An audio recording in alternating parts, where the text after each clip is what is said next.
of what achievements can be made in the future. You know, what ways there are that Anne can continue to give as she's given in the past, and what ways there are to savor the time that you have in front of you. I again, excuse me, I may be totally projecting here, but perhaps, Anne, for you this is a poignant time. It certainly is for me. And so with that note, I just want to say that I wish you health, fulfillment, contentment, and happiness as we go forward.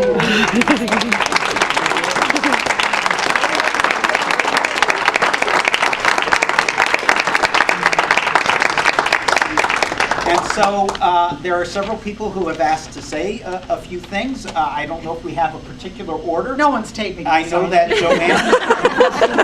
Joanne had something to read. I am. Joanne, you're going to make me all verklempt.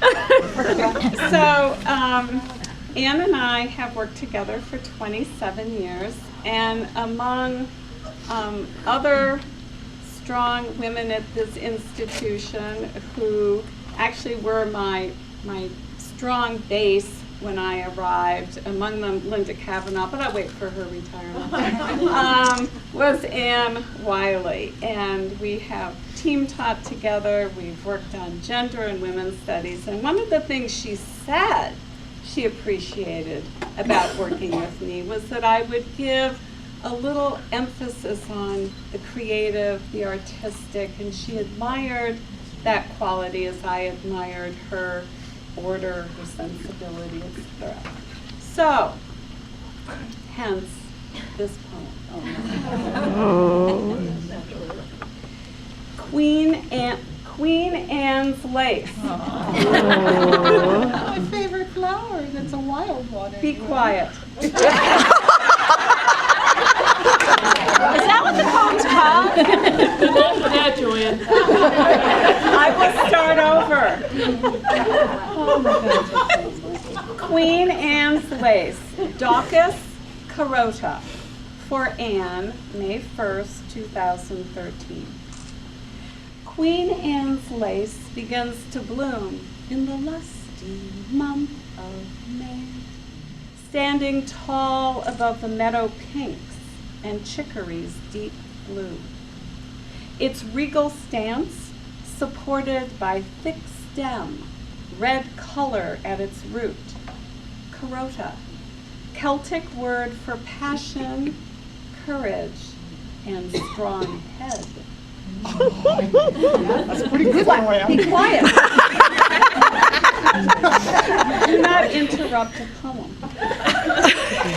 Flat clusters of white flowers are the crown upon this head, and at the center of each umbel, purple florets beckon wanderers in. First, the swallowtails with blue-black wings fan upon thin leaves. Then honeybees caress fine nectar, while dianthus peeks from underneath. Both wild and tame, this lacy plant with finely cut fern leaves bears fruit that's, quote, bristly, but not barbed, unquote. The Flower Guide proclaims, the ancients knew deep secrets in its potent seeds. For if a tea is brewed just so, a woman's carried safely through each cycle of the moon. Toward bright sunlight it reaches, spreading full its flowered arch, protecting, keeping, nurturing. A wide umbrella, open at its heart.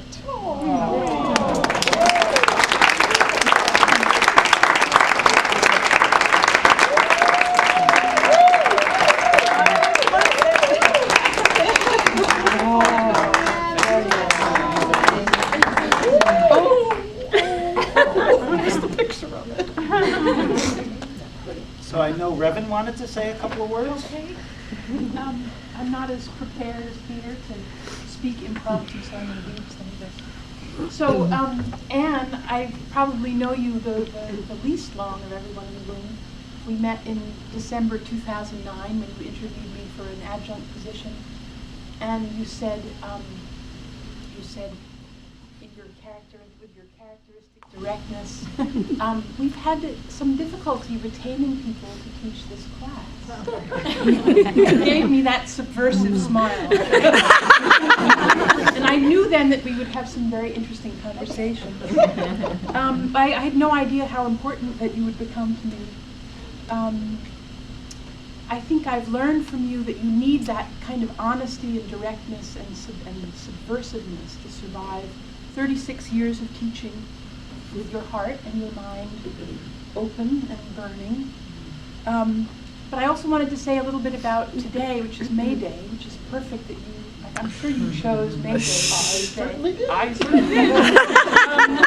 There were other reasons, but this one got to court. Yeah. So May Day is, I think many strands in your life come together on May Day. It's a working class holiday from the 19th century, created to celebrate those who've struggled and some who have sacrificed their lives for the dignity and human rights of working people. Going back a few centuries or even millennia, May Day was the day of misrule, when some people say in the shift from hunter-gatherer societies to agricultural societies, there were the goddess of the hunt reappeared as the fertility goddess, and Robin Goodfellow or the Green Man, and the fertility goddess got up to all kinds of mischief and misbehavior on May Day. And of course, the Catholic Church didn't like that. So eventually it banned May Day festivities, but as with all expressions of passion and protest, it was not very effective in suppressing these celebrations. Created its own. That's right. So they popped up like the spring, like this beautiful spring after a long winter. You are on this May Day, this day of celebration and protest, you are our champion for the rights of women and for all people to be educated and represented by unions and live with dignity and in safety. And yes, sometimes you still irritate the authorities. I think we need many more people and teachers like you. I really take comfort in the thought that you've educated thousands of women and men to think about relationships and power and privilege and cooperation. I've watched your dedication to the work of preserving access to education, which is by no means secure right now, as we all know.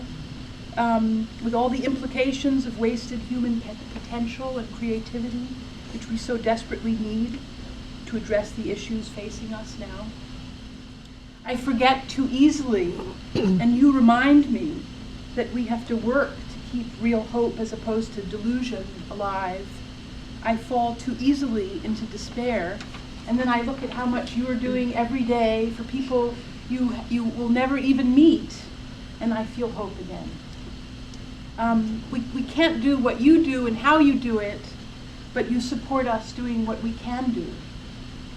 You also remind me that some people in an institution or an organization carry the memory of a whole network of relations and interrelations, as well as a history of change, and that memory is precious. To acknowledge the importance of that memory is to acknowledge the shoulders that we stand on, the efforts we are continuing that may take generations to achieve.